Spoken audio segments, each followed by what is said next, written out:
Assalamualaikum warahmatullahi wabarakatuh. Masih bertemu lagi dengan saya Didi Kurniawan. Kali ini kita akan melanjutkan pembahasan kita untuk tema Just in Time and Backflash Costing. Masuk di video materi part yang keempat. Di video materi bagian yang ketiga atau part yang ketiga kita sudah membahas konsepsi dasar mengenai backflash costing atau backflash accounting. Nah, pembahasan ini akan kita lanjutkan ke video materi part yang keempat dengan jalan kita melakukan bedah kasus untuk mengilustrasikan bagaimana backflash accounting itu diterapkan oleh satu perusahaan. Tentunya perusahaan tersebut pasti harus mengimplementasikan just in time terlebih dahulu sebagai prasyarat mutlak untuk ketika dia harus melakukan pencatatan secara backflash accounting. Sudah kita bahas bahwa untuk perusahaan tradisional atau traditional company with no just-in-time implementation, jelas dia tidak akan menerapkan backflash accounting. Pilihannya adalah dia akan menerapkan job costing atau proses costing. Kalau produksinya massal, ya berarti proses costing. Kalau dia itu sifat produksinya adalah customer driven production process, maka dia harus menggunakan job costing. Kan sudah kita bahas bahwa backflash costing dengan proses costing versus job costing itu berada dalam konteks pembicaraan yang sama, yaitu terkait dengan pencatatan atas pengakumulasian dan pembebanan biaya produksi ke produk akhir. Oke?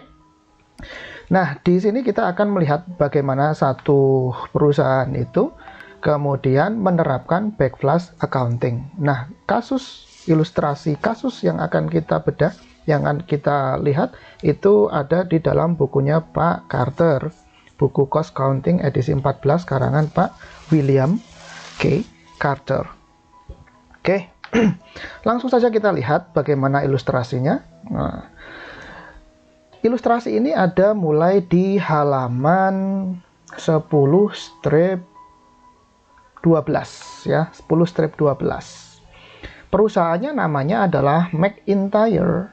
Ya, perusahaannya namanya McIntyre. Kita lihat dulu kasusnya, kita pahami sebelum kita nanti melakukan treatment akuntansi atau pencatatan akuntansi secara backflash accounting. Singkatnya, kita mulai membaca dari sini saja. Tidak perlu yang di atasnya, yang penjelasan panjang lebarnya. Selected transaction and other information for McIntyre for January are described and journalized as follows. Jadi kita tahu di sini perusahaannya namanya adalah McIntyre. Kemudian periode pencatatan akuntansi secara backflash costingnya adalah untuk periode bulan Januari. For brevity, transactions that do not deal with manufacturing costs such as sales and cash collections are not listed. They would be handled in the usual manner. Nah, kalimat ini, kalimat kedua dalam paragraf ini menegaskan kepada kita, memberikan informasi kepada kita bahwa yang namanya backflash accounting itu deal with, pada dasarnya berhubungan dan terkait dengan biaya produksi atau manufacturing cost. Dia tidak terkait dengan jurnal atas pembebanan biaya yang terkait dengan operating expense. Oh enggak.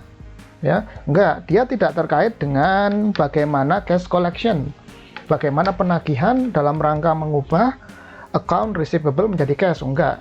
Ya, itu enggak ada kaitannya. Itu akan ditreatment secara lazimnya pencatatan akuntansi pada umumnya.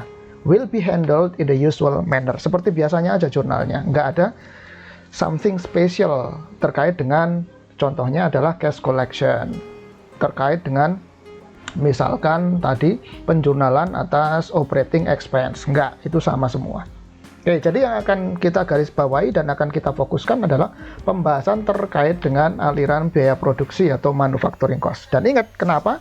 Karena backflash accounting itu pada hakikatnya adalah berbicara tentang pengakumulasian dan pembebanan biaya produksi. Hanya saja kalau backflash accounting itu dia perusahaannya menerapkan just in time dalam proses produksinya. To facilitate comparison with the journal entries in chapter 4 for New Hope Manufacturing. New Hope Manufacturing itu adalah pembahasan ketika kita dulu membahas, kalau di bukunya Pak Carter itu membahas tentang job order costing atau pembebanan akuntansi, ya, pembebanan atas biaya produksi untuk perusahaan yang menerapkan job costing atau proses costing yang umum aja lah, yang biasa aja, yang dia tidak menerapkan just in time. The portions of journal entries that differ due to backflash costing are in italics. Jadi nanti kalau ada jurnal yang beda dengan proses costing atau job costing di dalam backflash accounting ini, nanti akan dicetak secara italic atau cetak miring. January 1st balances in inventory accounts are as follows. Nah, perhatikan, tadi kan periodenya adalah bulan Januari. Nah, ini tanggal 1 Januari. Berarti kalau tanggal 1 Januari berarti ini merupakan, kalau tanggal 1 Januari berarti ini merupakan saldo awal. Saldo awal atas akun raw and in process adalah 21.000. Kemudian saldo awal untuk finished goods adalah 170.000 dan saldo awal untuk akun supplies di sini maksudnya adalah mungkin indirect material, yaitu sebesar 20.000.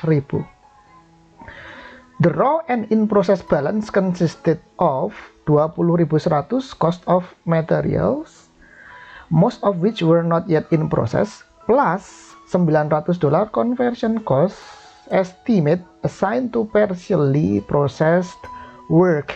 Jadi akun RIP yang totalnya 21.000 itu dirinci 20.100-nya ini merupakan komponen yang bersifat tangible, yaitu material 20.100, dan yang bersifat intangible, yaitu conversion cost adalah 900.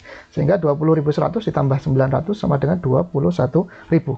Seperti pembahasan kita di video materi sebelumnya, part yang ketiga tadi, bahwa kita akan membedakan atas materials dan conversion cost. Pembedaan ini pada hakikatnya terletak kepada didasari oleh bahwa material itu bersifat tangible atau berwujud, sementara conversion cost itu bersifat tidak berwujud atau intangible. Kemudian the finished goods balance consists of 84.000 itu material dan 86.000 itu merupakan conversion cost. Jadi FG yang 170.000 itu terdiri dari 84.000-nya itu material tangible dan 86.000-nya itu conversion cost intangible. Berikutnya, January 31st inventories based on physical count are as follows. Ini berarti saldo inventory untuk tanggal 31 Januari. Kalau tanggal 31 Januari berarti ini merupakan saldo akhir, ending inventory. Terdiri dari raw and in process 23.000, FG-nya 174.000 dan supplies-nya 5.000. Kemudian, the RIP amount consisted of 21.600 material tangible, most of which were not yet in process, belum diproses, plus sebagian besar belum diproses, artinya ada sebagian yang sudah diproses atau diolah, plus 1.400 conversion cost estimate assigned to partially processed work. Jadi seperti tadi, saldo akhir dari akun RIP 23.000 itu terdiri dari 21.600 ini material tangible dan 1.400-nya conversion cost. Totalnya 21.600 ditambah 1.400 sama dengan 23.000. Ini adalah komponen biaya yang terkandung di dalam raw and in process akhir. Kemudian the finished goods amount consisted of 85.800 material dan 88.200 estimate of conversion cost. Berarti 85.800 ditambah 88.200 totalnya adalah 174.000. Ya, 174.000. Oke. Nah, atas data itu maka kita akan mentrasir peristiwa. Kalau ada peristiwa di dalam akuntansi kan tentunya akan dicatat dalam bentuk jurnal. Oleh karena itu kita akan melihat transaksi, peristiwa atau eventnya apa saja, dan kemudian proses pencatatannya, terutama backflash accounting, dipandang dari sisi backflash accounting seperti apa. Namun sebelum itu kita lihat dulu summary atas data tadi. Oke, ini data yang tadi sudah kita pahami, sudah kita telaah. Nah, data ini dapat kita gambarkan ke dalam suatu skema seperti ini. Jadi ada kondisi awal, di sini ada kondisi awal,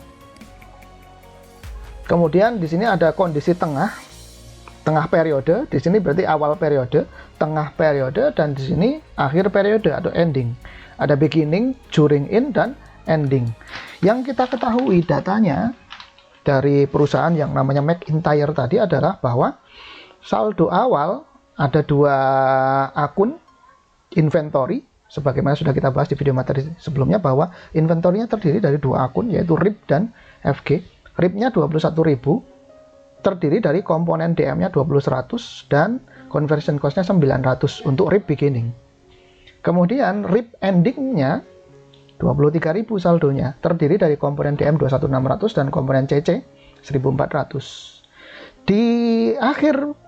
Di komponen inventory berikutnya yaitu FG, di awal periode saldonya 170.000, terdiri dari komponen material 84.000 dan conversion cost yang bersifat intangible 86.000. Sementara ending period pada akhir periode FG, komponen inventory FG totalnya 174.000. Nah, 174.000-nya itu terdiri dari 85.800 ini merupakan material DM dan 88.200 ini merupakan conversion cost yang bersifat intangible. Nah, di tengah-tengah di sini tidak ada keterangan mengenai mutasi pembebanan atas DM ke WIP, tidak ada pembebanan atas DL ke WIP, pun juga enggak ada pembebanan atas FOH ke WIP. Karena memang tidak ada akun raw material dan tidak ada akun WIP. Yang ada adalah langsung ke akun RIP yang merupakan inventory. FG ini juga inventory. Jadi jelas bahwa di dalam backflash accounting di tengah-tengahnya ini tidak ada pencatatan pembebanan secara rinci atas setiap komponen biaya produksi di tengah-tengahnya di sini. Nah, kalau begitu loh Pak, kalau di tengah-tengahnya di sini nggak ada jurnal, nggak ada rincian pencatatan akuntansi, terus bagaimana Pak? Apakah kemudian nggak dicatat? Ya, jawabannya ya nggak begitu, ini tetap harus dicatat gitu loh. Hanya saja nanti pencatatannya kita akan menggunakan sistem secara periodic inventory system, mirip dengan periodic inventory system. Kita akan melakukan penyesuaian atas kondisi beginning dan ending. Oke, nah bagaimana itu Pak? Nah, ini yang akan kita bahas. Sekarang kita masuk ke pembahasan detail dari transaksi per transaksi. Oke, McIntyre Company. Kita lihat jurnalnya satu per satu. Transaksi A, direct material received from suppliers sebesar 406.000. Nah, ini ceritanya si perusahaan, si McIntyre ini, transaksi A ini, dia menerima kiriman raw material dari vendors atau suppliers totalnya sebesar 406.000. Nah, total sebesar 406.000 ini mestinya adalah gelondongan total setoran raw material dari vendors ke McIntyre, yaitu nilainya sebesar totalnya 406.000. Oleh McIntyre Company tentu saja harus di jurnal ini. Ya, harus di jurnal. Jurnalnya bagaimana? Ya, berarti raw and in process di debit dan kreditnya adalah account payable. Oh, kalau gitu pembelian atas raw material ini dilakukan secara non tunai. Itu yang pertama yang kita dapatkan informasinya. Kemudian yang kedua, oh ternyata pembelian atas raw material ini yang di-store oleh vendor ke McIntyre ini tidak dicatat ke dalam akun raw material. Kalau biasanya di traditional company with no JIT kan berarti jurnal pembelian ini, perolehan atas raw material ini, maka pencatatannya adalah raw material di debit, kemudian kreditnya account payable kan gitu. Nah, kalau di sini enggak, kan sudah dikatakan tadi bahwa di dalam backflash accounting tidak ada akun yang namanya raw material, yang ada adalah akun raw and in process. Artinya adalah seperti tadi yang sudah kita bahas di part yang ketiga tadi, bahwa untuk akun raw material ini kan langsung disuplai masuk ke production department. Ini kan raw materialnya dipakai sebagai DM. Nah, ini langsung bercampur dengan raw material sebagai DM yang sudah diproses, diolah. Nah, ini jadi satu aja, langsung digabungkan jadi satu. Nama akunnya adalah raw and in process. Sehingga kita tahu di sini yang bertambah di sisi debitnya bukan raw material, bukan pula WIP, karena memang tidak ada akun raw material, tidak ada akun work in process. Nah, terus di debitnya apa Pak? Di debitnya adalah akun raw and in process, karena yang di sini ada akun namanya raw and in process. Tidak ada akun DM, tidak ada akun RM, tidak ada akun work in process. Jadi atas transaksi A ini jurnalnya adalah raw and in process di debit dan account payable di kredit sebesar 406.000. Paham ya sampai di sini ya? Oke. Nah, kemudian berikutnya, jurnal yang kedua. Nah, jurnal yang kedua adalah indirect materials used sebesar 15.000. Nah, ini McIntyre ini sepanjang bulan Januari, periode Januari, dia menggunakan indirect material totalnya 15.000 dolar. Jurnalnya bagaimana? Oh, jurnalnya adalah FOH control di debit 15.000, kemudian supplies-nya di kredit sebesar 15.000. Oh, kalau begitu kita tahu tadi yang dimaksud dengan saldo supplies di sini, benar ya tadi ya asumsi kita bahwa yang dimaksud dengan supplies di sini ini merupakan indirect material. Berarti material yang terkandung di dalam raw and in process dan finished goods itu 100% adalah merupakan direct material, karena indirect materialnya disuplai dari supplies atau perlengkapan. Nah, pemakaian indirect material, maka jurnalnya ya simpel aja, berarti FOH control. Ini kenapa FOH control bukan FOH applied? Karena ini real, pemakaian real. Kalau FOH control kan berarti kan merupakan FOH real based on fact, based on faktanya seperti apa, berdasarkan faktanya seperti apa. Nah, ini faktanya McIntyre sudah menggunakan supplies as indirect material sebesar 15.000. Berarti ini merupakan FOH control, bukan merupakan FOH applied, sehingga FOH controlnya di debit 15.000, sementara supplies-nya berkurang di kredit sebesar 15.000. Itu transaksi B kedua. Berikutnya kita masuk transaksi yang ketiga. Di sini dikatakan transaksi yang ketiga, kejadian yang ketiga, gross payroll of 160.000 dolar recorded, the payroll paid. Jadi ada dua peristiwa di sini. Peristiwa yang pertama adalah pembebanan atas kenyataan adanya gaji yang terutang sebesar totalnya 160.000. Kemudian gaji yang terutang ini atau salary yang terutang yang totalnya 160.000 ini kemudian dibayar sudah oleh si McIntyre Company. Sehingga jurnalnya adalah, menurut Pak Carter, jurnalnya adalah payroll pada accrued payroll 160.000. Nah, payroll pada accrued payroll ini menunjukkan terutangnya. Untuk mencatat peristiwa sudah terutangnya beban gaji. Payroll pada accrued payroll. Atau kalau kita mengacu kepada dulu kita belajar akuntansi di awal di principal accounting, akunnya bukan payroll pada accrued payroll, melainkan salary expense pada salary payable sebesar 160.000. Namun itu sama aja ya, tinggal pakai akun yang mana itu sama. Ini yang pertama, ini set akun yang pertama ini, payroll pada accrued payroll atau salary expense pada salary payable sebesar 160.000. Ini adalah untuk mencatat pembebanan ya, terutangnya, munculnya atau timbulnya beban gaji sebesar 160.000. Kemudian dikatakan di sini the payroll paid, gaji atau beban gaji yang 160.000 ini kemudian paid, sudah lunas dibayarkan kepada para karyawan. Kalau begitu accrued payroll-nya akan berkurang di debit sebesar 160.000 dan cash-nya si McIntyre Company akan berkurang di kredit sebesar 160.000. Oke, paham ya?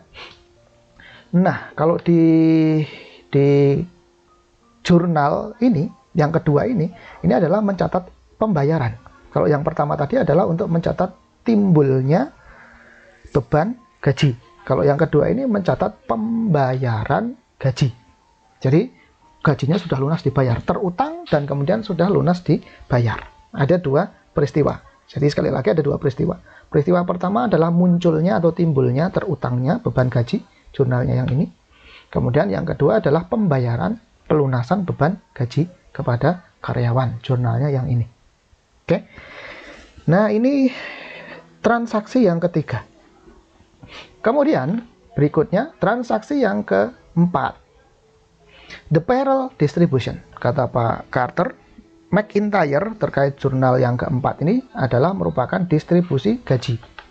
Distribusi gaji yang 160.000 ini tentunya ini terdiri dari ternyata ada direct labor di antara 160.000 ini, ada direct labor sebesar 25.000. Berarti ini upah tenaga kerja langsung terkait dengan proses produksi atau konversi raw material jadi FG. Totalnya 25.000 direct labor. Kemudian ada indirect labor sebesar 45.000.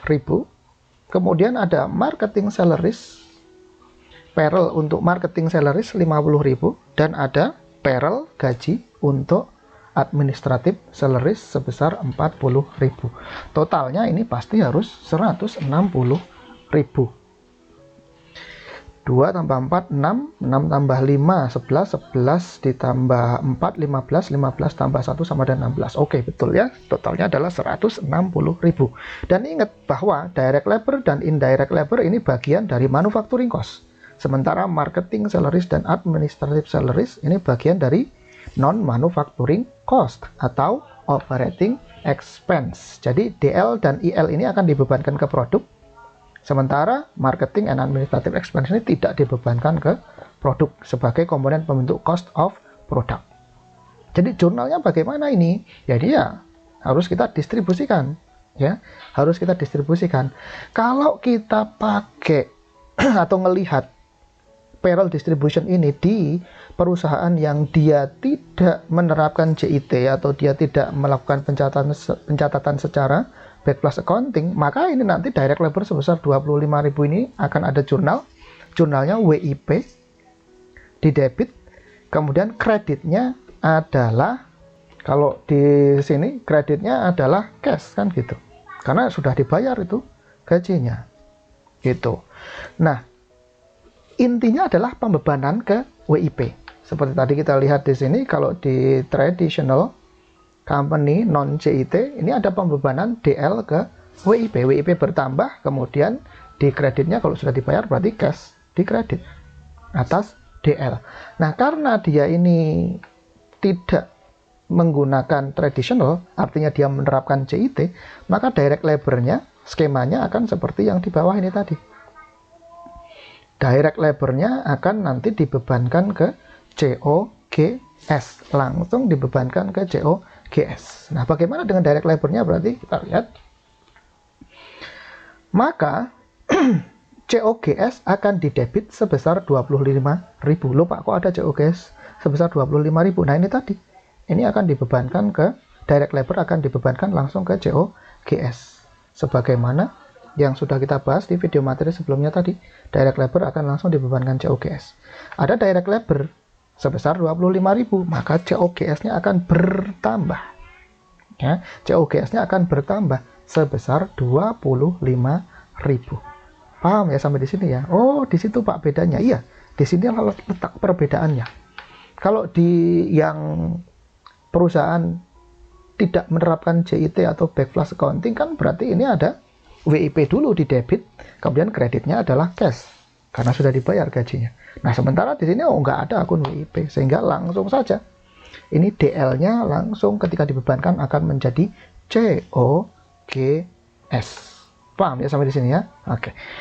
Kemudian bagaimana dengan indirect labor sebesar 45.000? Nah, indirect labor sebesar 45.000 itu akan terklasifikasikan, karena indirect labor itu kan bagian dari biaya produksi, maka masuk ke FOH kontrol terlebih dahulu. Kita lihat skemanya tadi. Nah, ini FOH kontrol. IM, IL, other FOH ini masuk ke FOH kontrol, dan kemudian nanti FOH kontrolnya akan dibebankan ke COGS secara langsung, tidak melalui work in process. Nah, kalau kita perhatikan tadi indirect material tadi kan ini langsung ke FOH kontrol, ya toh? Indirect material tadi ini langsung ke FOH control. Demikian pula dengan indirect labor yang 45.000 ini juga dikumpulkan terlebih dahulu, dimasukkan ke FOH control. Baru nanti akhirnya di jurnal dibalik ke COGS. Gitu ya. Jadi ini indirect labor sebesar 45.000 ini akan masuk di debit ke FOH control sebesar 45.000. Paham ya sampai di sini ya? Oke. Nah, kemudian marketing salaries 50.000 bagaimana? Nah, ini masuk ke OPEX. Kalau ini nggak ada masalah, dia langsung aja misalkan dimasukkan ke akun yang namanya marketing expense control kalau kata Pak Carter, atau langsung saja dimasukkan ke marketing expense account, no problem, nggak ada masalah. Kemudian bagaimana dengan administrative salaries-nya yang 40.000? Masukkan aja ke administrative expense sebesar 40.000. Selesai. Sehingga di total semua ini adalah 160.000. Nah, yang di kreditnya berarti akunnya apa, Pak? Yang di kreditnya berarti kan yang di kredit adalah akun payroll atau salaries expense, ya. Salaries expense atau payroll. Nah, salaries expense ini, yang payroll yang 160.000 ini berarti 25.000-nya merupakan komponen dari biaya produksi berupa DL. Kemudian 45.000-nya ini merupakan komponen dari biaya produksi yang berupa IL. DL langsung dibebankan ke COGS. IL dikumpulkan dibebankan ke dalam FOH control, gitu ya. Nah, kemudian 50.000 dan 40.000-nya ini merupakan OPEX. Sehingga payroll-nya yang di sini akan dikredit sebesar 160.000. Oke. Jadi yang transaksi D ini menunjukkan distribusi atas total beban gaji yang sudah timbul, muncul, dan diakui oleh McIntyre Company. Paham ya sampai sini ya? Itu transaksi yang D. Maka jelas di sini kita sudah melihat bahwasanya ternyata DL-nya langsung dibebankan ke COGS. Kemudian IM, IL, dan other FOH ini akan dibebankan ke FOH control. Baru nanti FOH controlnya juga langsung akan ke COGS, tidak melalui WIP.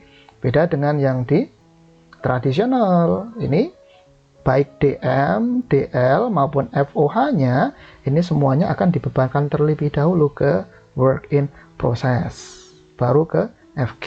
Nah, kalau di backflash counting enggak, ya, tidak seperti itu. Oke. Nah, kita lanjutkan sekarang. Transaksi E. Transaksi yang E bunyinya adalah apa nih? FOH cost. Nah, ini ada FOH.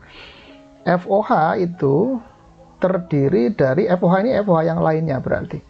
Yang tadi yang sudah kita catatkan FOH-nya kan adalah FOH untuk indirect material. Ini FOH control indirect material. Kemudian di sini ada FOH untuk indirect labor. Nah, ini adalah berarti FOH yang lainnya. Yang E ini adalah FOH yang lainnya. FOH cost, other FOH terdiri dari depreciation 290.000 dan asuransi atau insurance sebesar 9.000. Pencatatannya bagaimana? Ya, kalau ini terkait dengan proses produksi ya berarti masuk ke FOH control. Berarti FOH controlnya akan bertambah di debit sebesar 299.000 yang terdiri dari kreditnya adalah depreciation, berarti kreditnya accumulated depreciation sebesar 290.000. Lupa ini depreciation atas apa, Pak? Ya, ini atas komponen biaya produksi. Misalkan depreciation on plant gitu ya, pabrik. Bisa juga depreciation on mesin untuk produksi bisa. Terserah, tapi di sini nggak ada keterangannya. Yang jelas pasti depreciation yang sebesar 290.000 ini adalah depreciation terkait dengan proses produksi. Kalau dia tidak terkait dengan proses produksi ini nanti masuk ke OPEX. Kalau dia masuk ke OPEX, operating expense, dia tidak akan di debit ke FOH control, melainkan ke marketing expense kah atau administrative expense. Jadi ini pasti terkait dengan proses produksi. Jadi kita ulang, depreciation 290.000 ini terkait dengan proses produksi, kreditnya adalah accumulated depreciation. Kemudian asuransi. Asuransi kan biasanya di awal itu sudah dibayar di depan, dibayar di muka. Sehingga kita punya prepaid insurance. Nah, insurance ya yang sudah terpakai selama periode bulan Januari totalnya adalah $9.000. Kalau begitu, kita perlu memunculkan beban asuransi atau insurance expense. Nah, karena insurance-nya ini terkait dengan proses produksi, maka insurance expense-nya ini langsung saja dimasukkan di debit ke FOH control. Dan kreditnya apa kalau begitu? Kreditnya kalau begitu yang berkurang adalah prepaid insurance. Kan jurnal awalnya kalau membeli asuransi, mendapatkan asuransi berarti debitnya prepaid insurance, kemudian kreditnya adalah cash. Kemudian di akhir periode ada jurnal penyesuaian. Jurnal penyesuaiannya adalah memunculkan insurance expense di debit, kemudian prepaid insurance-nya di kredit. Itu kalau di di principal accounting yang mana dia bukan perusahaan manufaktur. Nah, kalau ini perusahaan manufaktur dan asuransinya digunakan untuk proses produksi, maka insurance expense-nya otomatis akan masuk lari ke FOH control. Sehingga debitnya FOH control, kreditnya adalah prepaid insurance. Oke, paham ya untuk transaksi yang E ya. Sebenarnya transaksi yang E ini kalau dipecah jadi dua boleh nggak Pak? Boleh, silakan aja. Jadi FOH control di debit, accumulated depreciation di kredit sebesar 290.000. Itu set jurnal yang pertama. Kemudian set jurnal yang kedua adalah FOH control di debit, prepaid insurance di kredit sebesar 9.000. Silakan aja, boleh gitu loh. Atau kalau yang terkait dengan asuransi mau di breakdown lagi, boleh nggak Pak? Boleh. Yang pertama adalah insurance expense di debit, kemudian kreditnya prepaid insurance sebesar 9.000. Kemudian set jurnal yang kedua harus ditambah, yaitu FOH control di debit, kemudian insurance expense di kredit sebesar 9.000. Boleh, silakan aja. Mau pakai jurnal yang panjang atau jurnal yang singkat digabung atau sendiri-sendiri, silakan aja. Yang penting hasil akhirnya jurnalnya akan seperti ini, tidak ada masalah. Paham ya? Oke. Kemudian berikutnya adalah transaksi F, jurnal yang ke-6. Transaksi F, peristiwanya adalah miscellaneous factory overhead cost. Paid in cash sebesar 17.000 dan on account sebesar 4.000. Nah, ini ada FOH yang lainnya lagi nih berarti. FOH yang lainnya itu sudah dibayar lunas secara cash 17.000 dan masih terutang belum dibayar sebesar 4.000. Jurnalnya adalah, karena ini judulnya adalah FOH, pasti terkait dengan proses produksi.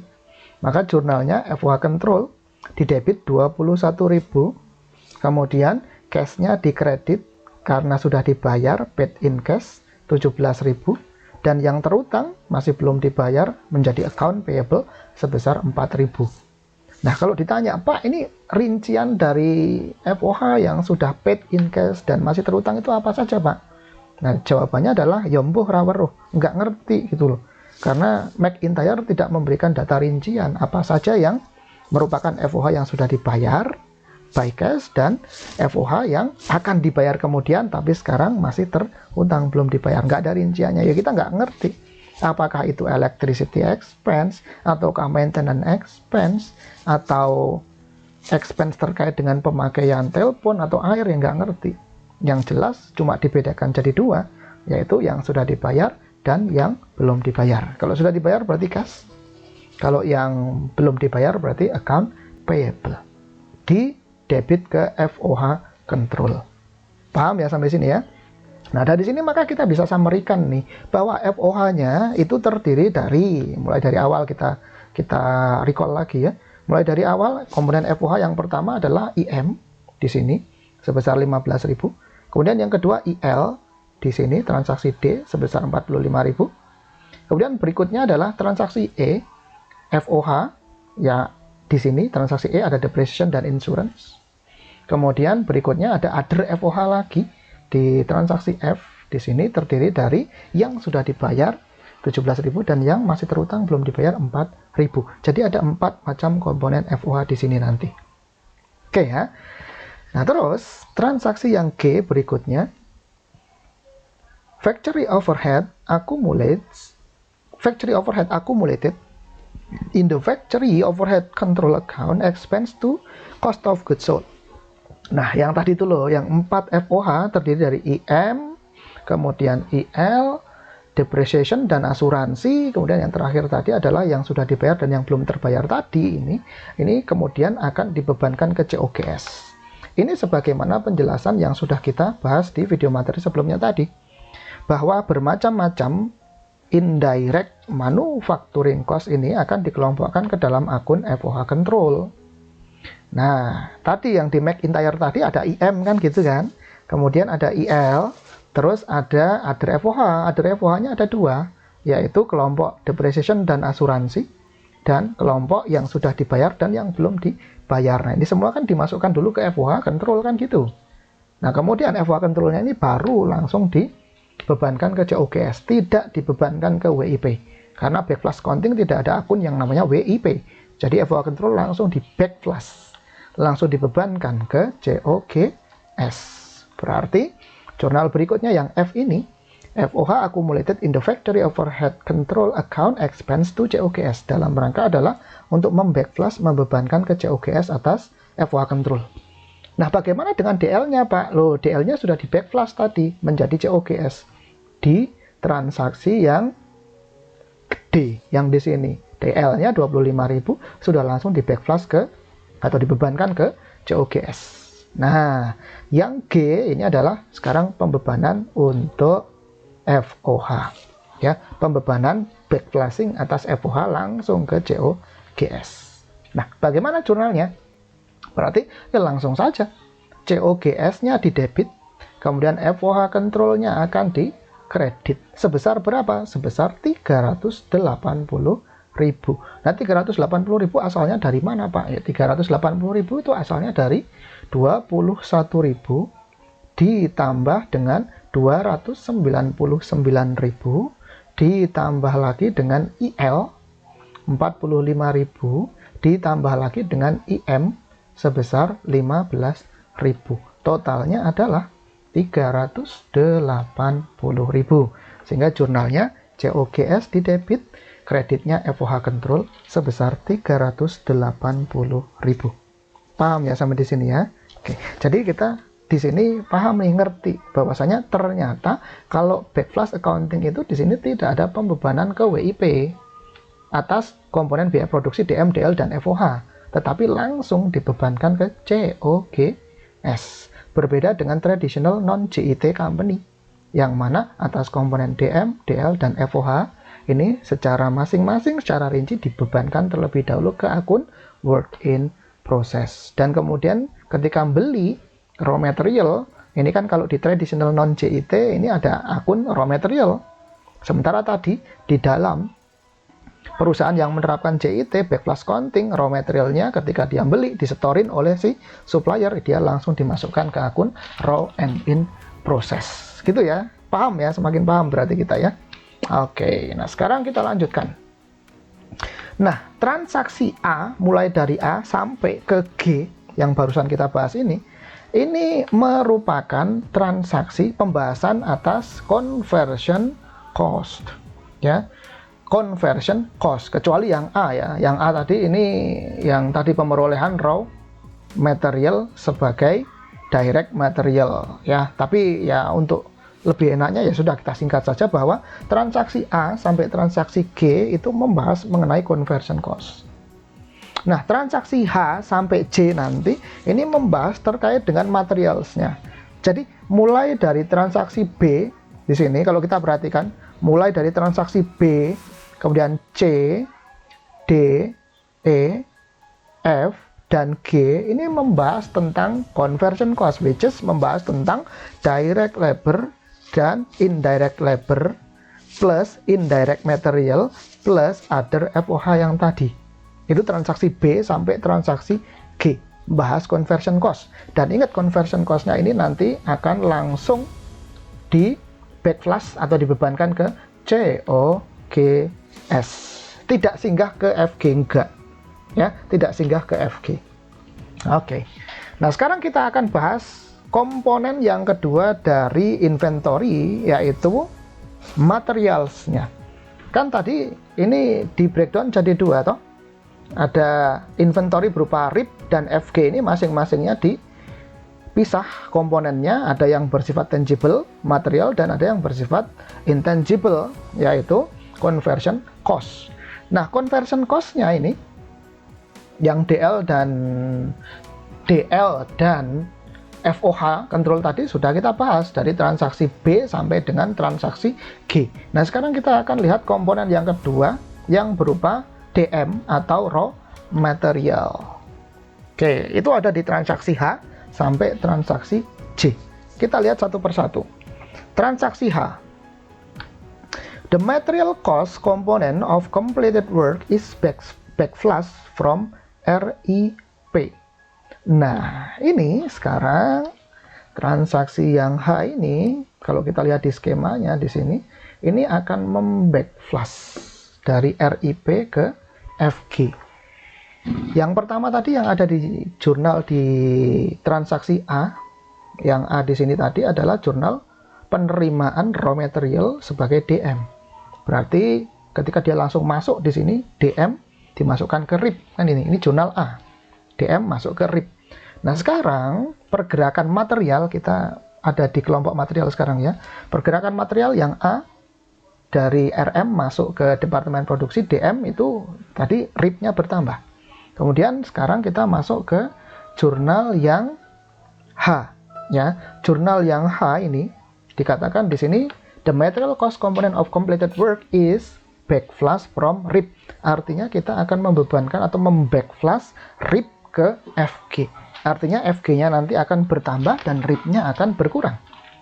Jadi RIP-nya di backflash ke FG. Artinya ini sudah ada barang yang diolah, diproses itu sudah selesai. RIP-nya akan berubah jadi FG. Nah, yang kita bahas sekali lagi ini adalah hanya komponen materials. Komponen conversion cost-nya sudah kita bahas di transaksi B sampai dengan transaksi G tadi. Oke, bagaimanakah itu? Jurnalnya otomatis adalah karena membackflash RIP ke FG, artinya FG bertambah di debit, kemudian RIP-nya berkurang di kredit. Sebesar berapa? Oh, jurnalnya adalah FG pada RIP sebesar 404.500. Nah, yang menjadi persoalan di sini adalah, loh Pak, kok bisa ketemu angka 404.500 itu dari mana? Itu ada hitungannya. Ya, itu ada perhitungannya. Nah, perhitungannya seperti apa? Kita lihat di sini. To backflash material cost yang terkandung di dalam RIP ke menjadi material yang terkandung dalam FG. Ingat di sini kita adalah pembahasannya materials ya. Jangan bertanya atau jangan diutak-atik terkait dengan conversion cost. Ya, kita membahasnya material. Oke. Perhitungannya bagaimana? Oke, kalau begitu kita lihat yang sisi yang tangible, yaitu materialnya. Material pada tanggal 1 Januari yang terkandung di dalam RIP, inventory berupa RIP adalah 20.100. Loh Pak, kok 20.100 dari mana? Ya berarti kan tadi kan sudah kita rangkumkan kan tadi di RIP yang 21.000 ini ada komponen material awal 20.100. Oke, ini adalah material beginning 20.100 yang terkandung di dalam RIP. Kemudian ada pembelian penyetoran raw material dari vendor kepada McIntyre. Artinya material received during January sebesar 406.000. 406.000 tadi yang transaksi A. Ya, transaksi A, yaitu direct material received from suppliers sebanyak 406.000. Oke. Berarti materials awal, saldo materials awal yang terkandung, ingat yang terkandung di dalam RIP adalah 20.100. Ini terkandung di dalam RIP 20.100. Oke, kemudian ketambahan lagi ada newbie. Newbie apa Pak? Newbie awal raw material yang dimasukkan ke departemen produksi yang di sini selaku DM. Ya ini yakni berupa raw material yang langsung diserahkan oleh vendor kepada McIntyre. Sebesar berapa? 406.000. Kalau ini di total, maka jumlahnya adalah 426.100. Nah, logikanya 426.100 ini merupakan materials yang terkandung di dalam RIP. Totalnya sepanjang bulan Januari adalah 426.100. Nah, kemudian kok ternyata di akhir periode tanggal 31 Januari material yang terkandung dalam RIP-nya itu adalah saldonya 21.600. Kok 21.600 yang mana, Pak? Tadi kita sudah summary-kan di sini. RIP pada tanggal 31 Januari atau saldo akhirnya adalah komponen materialnya adalah 21.600. Kan gitu. Berarti ya di sini saldo akhirnya 21.600. Sementara total raw material yang terkandung di dalam RIP dan diproses di sepanjang bulan Januari adalah totalnya 42.600. Kok tinggal 21.600? Berarti logikanya selisihnya sebesar 404.500 ini merupakan komponen material yang di backflash dari raw and in process ke FG di sepanjang bulan Januari. Jadi jumlah material, ya. Jadi perhatikan di sini jumlah material sepanjang bulan Januari yang di backflash dari RIP ke FG totalnya adalah 404.500. Loh Pak, kok bisa begitu? Oke, kita lihat lagi skemanya. Di sini kan ada RIP, saldo RIP awal, dia mengandung raw material kan gitu. Kemudian sepanjang bulan Januari ada raw material yang ditambahkan oleh suppliers masuk ke sini. Di total, maka akan menjadi total RIP yang diolah atau diproses sepanjang bulan Januari. Ternyata pas di akhir periode ada RIP lagi. Komponen materialnya, ingat hanya komponen material. Komponen material yang ada di RIP-nya itu tadi adalah 21.600. Total material yang diolah di dalam RIP adalah 426.100. Saldo akhirnya tinggal 21.600. Kalau begitu ada komponen material yang sudah dioper atau di backflash dari RIP ke FG sebesar 404.500. Ini di backflash dari RIP ke FG untuk komponen material sebesar 404.500. Dan ingat ini hanya komponen material saja ya, karena komponen conversion cost-nya sudah kita bahas di transaksi B sampai dengan transaksi G. Paham ya sampai di sini ya? Oke, nah sehingga angka 404.500 ini menunjukkan material yang di backflash dibebankan dari RIP ke FG, sehingga jurnalnya adalah finished goods di debit 404.500 dan raw and in process 404.500 di kredit. Perhatikan bahwa FG dan RIP di sini ini bukan total biaya produksi, bukan. FG dan RIP di sini adalah hanya untuk komponen biaya produksi berupa material saja. Ya, komponen biaya produksi berupa material saja. Bagaimana Pak dengan conversion cost-nya? Conversion cost-nya udah langsung dibebankan di backflash ke COGS yang sudah kita bahas di transaksi B sampai dengan transaksi G. Paham ya sampai di sini ya? Oke. Nah, berarti simpulannya transaksi H ini adalah terkait dengan material back yang terkandung di dalam backflashing dari RIP ke FG. Ya, jadi transaksi transaksi H ya, transaksi H ini tadi adalah backflash material dari RIP ke FG. Nah, berikutnya adalah maju lagi satu langkah ke depan, tentu saja kita akan menghadapi kenyataan backflash FG ke COGS. Pun backflashing FG ke COGS di sini adalah hanya untuk komponen materialsnya saja. Ingat bahwa komponen conversion cost-nya itu sudah di backflash secara langsung. Oke, sekali lagi, tahap pertama backflashing-nya adalah dari RIP ke FG, ada di transaksi H, sudah kita bahas barusan. Nah, berikutnya kita akan membahas backflashing komponen material dari FG ke COGS, ada di transaksi I. Bagaimana transaksi I? Kita lihat. Transaksi I, the material cost component of work sold is backflash from finished goods. Jadi ini kita akan membackflash finished goods menjadi COGS. Tapi ingat hanya untuk komponen materialsnya saja. Bagaimana dengan komponen conversion cost? Udah dibahas tadi. Udah di backflash langsung DL-nya ke COGS dan FOH control-nya juga sudah di backflash ke COGS. Oke, hanya tinggal komponen materialnya saja. Sehingga jurnalnya adalah COGS-nya di debit bertambah dan FG-nya di kredit berkurang. Angkanya adalah sebesar 402.700. Nah, ini angka 402.700 asalnya itu dari mana, Pak? Nah, kita lihat perhitungannya. Ya. Materials pada tanggal 1 Januari di komponen FG saldonya adalah 84.000. Nah, itu yang mana, Pak? Kita lihat. Oke, sekarang kita perhatikan FG ya, inventory yang namanya FG. Kan totalnya tadi 170.000. Nah, komponen materialnya adalah saldonya, berarti saldo awal 84.000. Oke, berarti kita tulis di sini. Materials pada tanggal 1 Januari yang terkandung di dalam inventory yang bernama finished goods adalah 84.000. Ya, 84.000 nih.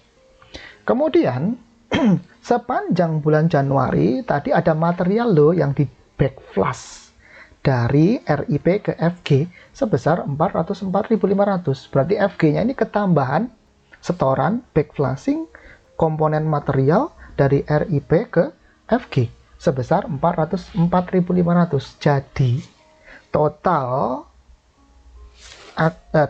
raw material atau material yang berada atau terkandung dan diproses di komponen inventory finished goods di sepanjang bulan Januari adalah 488.500, kan gitu. Total material yang terkandung di dalam FG yang diolah atau diproses sepanjang bulan Januari adalah 488.500. Nah, kemudian kita tahu berdasarkan informasi di datanya McIntyre Company, saldo akhir material yang terkandung di dalam komponen inventory berupa FG adalah 85.800. Tadi di summary-nya kan kita sudah lihat nih. Di akhir periode untuk komponen inventory FG ada komponen DM-nya, komponen materialnya sebesar 85.800. Nah, berarti kita lihat di sini. Komponen material yang terkandung di dalam FG yang diproses sepanjang bulan Januari totalnya 488.500. Nah, saldo akhirnya tinggal 85.800. Oh, berarti ada selisihnya sebesar 402.700 yang di backflash. Artinya itu material terkandung dalam FG-nya itu sudah di backflash ke COGS atau lari terkandung di dalam COGS karena FG-nya sudah dijual kepada konsumen, yaitu sebesar 402.700. Sehingga jumlah material yang terkandung dalam FG yang lari di backflash ke COGS totalnya adalah tadi 402.700 ya, 402.700. Sehingga jurnalnya adalah COGS di debit, kreditnya FG sebesar 402.700. Yang ini tadi COGS di debit pada FG di kredit sebesar 402.700. Nah, ini jurnal untuk transaksi yang I, membackflash komponen material yang terkandung dalam FG yang sudah di backflash menjadi COGS di sepanjang bulan Januari. Ingat sekali lagi bahwa backflashing-nya ini adalah hanya untuk komponen material, ya. Sementara komponen conversion cost-nya itu sudah di backflash langsung di transaksi B sampai dengan transaksi G tadi. Oke, paham ya sampai di sini ya? Oke, jadi ada dua kali backflashing untuk material, yaitu backflashing material dari RIP ke FG yang pertama dan backflashing material dari FG ke COGS yang kedua. Berikutnya sekarang yang terakhir, transaksi J. Ending balances are established in inventory accounts by adjusting their conversion cost component. Oke. Nah, transaksi B yang di sini tadi, transaksi B sampai dengan transaksi G yang sudah kita bahas tadi, ini adalah backflashing untuk FOH control, backflashing untuk direct labor, yaitu direct labor dan FOH control atau DL, IM, IL, dan other FOH tadi, ini adalah backflashing untuk conversion cost yang terjadi atau muncul di periode yang bersangkutan. Ya, yang muncul di periode yang bersangkutan yaitu periode bulan Januari langsung di backflash ke COGS. Nah, ternyata kita lihat di sini tadi untuk komponen RIP dan FG yang berada di tanggal 1 dan tanggal 31 Januari ini kan masih ada dong komponen conversion cost-nya yang terkandung di sini. 900 menjadi 1.400, 86.000 menjadi 88.200, kan gitu. Kalau begitu, nah ini harus kita adjust dong, jangan dibiarin aja. Kenapa? Karena tadi yang jurnal-jurnal B sampai dengan G itu adalah terkait dengan DL, IM, IL, dan other FOH yang muncul di periode sepanjang bulan Januari. Nah, bagaimana adjustment-nya untuk awal dan akhirnya, kan gitu. Nah, ini juga harus di-openin, dalam artian harus di-adjust ini. Karena ini berubah, kan? Di sini conversion cost yang terkandung di dalam RIP saldo awalnya 900, sementara yang terkandung di dalam RIP atas conversion cost saldonya menjadi 1.400, berarti kan ada penambahan. Demikian pula conversion cost yang terkandung di dalam saldo awal inventory FG 86.000 ternyata di akhir periode menjadi 88.200 untuk conversion cost yang terkandung di dalam komponen inventory FG. Nah, ini harus di-adjust. Nah, adjustment-nya itu ada di transaksi terakhir, yaitu transaksi J, transaksi ke-10. Ending balances are established in inventory accounts. Inventory accounts untuk dalam hal ini backflush accounting ada dua, yaitu RIP dan FG. Itu inventory account by adjusting their conversion cost components. Oke. Jurnalnya adalah raw and in process di debit 500. Berarti kalau di debit raw and in processnya 500 berarti kan bertambah. Lupa kenapa bertambah? Nah iya, kan dari 900 awalnya menjadi 1400 akhirnya. Berarti ada penambahan sebesar 500 atas conversion cost yang terkandung di dalam inventory yang berupa RIP. Maka dari itu RIP-nya akan didebit bertambah sebesar 500. Sehingga raw and in process didebit 500. Bagaimana dengan conversion cost yang terkandung di dalam komponen inventory berupa finished goods? Kita lihat FG-nya didebit. Oh, berarti bertambah pula ini. Didebit FG terkait dengan conversion cost sebesar 2.200. Berarti ini bertambah. Kenapa bertambah? Kita lihat. Di komponen FG conversion cost-nya awalnya 86.000. Kemudian akhirnya di akhir periode tanggal 31 Januari menjadi 88.200. Berarti ada pertambahan conversion cost yang terkandung di dalam komponen inventory berupa FG sebesar 2.200. Sehingga FG-nya bertambah di debit sebesar 2.200. Oke, paham sampai di sini ya? Oke. Nah, debitnya adalah RIP dan FG. Nah, kreditnya apa? Perhatikan, karena conversion cost tadi ini langsung di backflush. Conversion cost ini kan langsung di backflush ke COGS, maka sebagai akun penyeimbangnya di sini adalah COGS. Sehingga COGS-nya dikredit sebesar 2.700. Ya. Sekali lagi, COGS-nya akan dikredit sebesar 2.700. Kalau ada pertanyaan, Pak, kenapa yang di sini yang dikreditnya kok COGS, Pak? Bukan akun yang lainnya. Ya, kenapa? Karena perhatikan, ini kan RIP dan FG di sini ini berbicara tentang conversion cost. Nah, conversion cost ini kan langsung di backflush ke COGS. Itulah alasannya kenapa kemudian di sini ada jurnal RIP FG di debit pada COGS di kredit. Paham ya sampai di sini ya? Nah, sampai di sini kita sudah selesai membahas runtutan secara kronologis transaksi yang ada di perusahaan yang menerapkan just in time, di mana sistem pencatatan akuntansinya secara backflush accounting. Oke. Nah, kalau gitu dapat kita simpulkan berarti bahwa memang di dalam perusahaan yang menerapkan just in time itu pembebanan biaya produksinya itu langsung di backflush ke COGS. Tidak ada pembebanan biaya produksi secara bertahap, secara rinci seperti ini ke WIP, kemudian WIP ke FG, baru ke COGS. Enggak.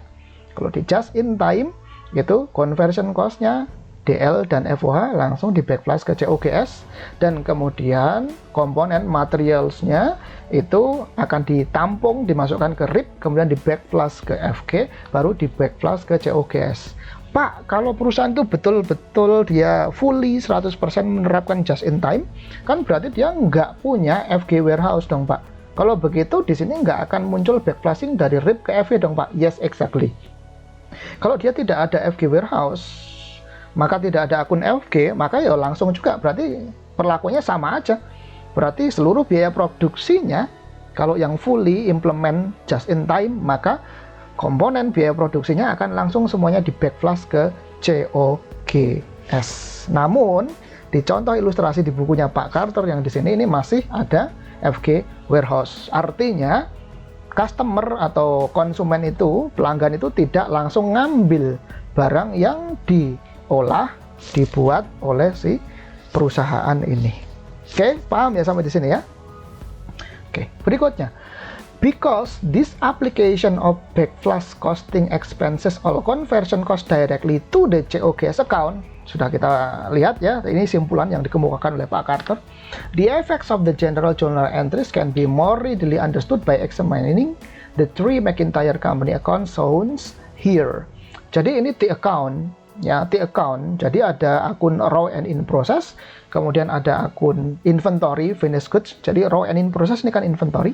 Finished goods ini juga merupakan inventory. Nah, COGS ini sebenarnya juga merupakan inventory, namun inventory yang sudah berpindah tangan ke customer. Ini pergerakannya seperti ini. Mulai dari transaksi A sampai ke transaksi C. Ya, mulai dari transaksi A sampai ke transaksi C. Oke. Nah, ini hanya the account-nya saja menunjukkan aliran biaya produksi, namun intinya dari backflash accounting ini adalah jurnal-jurnal yang sudah kita bahas dari A sampai dengan C ini tadi. Dan saya berharap sampai di sini kita semua sudah paham perbedaan antara traditional costing with no JIT dengan perusahaan yang menerapkan JIT sehingga dia harus melakukan backflash accounting untuk sistem pencatatan akuntansinya. Oke, sampai di sini kita sudah membahas ilustrasi lengkap atas penerapan backflash accounting. Oke, terima kasih atas perhatiannya. Sekali lagi, sampai di sini kita sudah membahas lengkap tuntas mengenai backflash accounting berikut dengan ilustrasinya. Terima kasih, selamat siang. Assalamualaikum warahmatullahi wabarakatuh.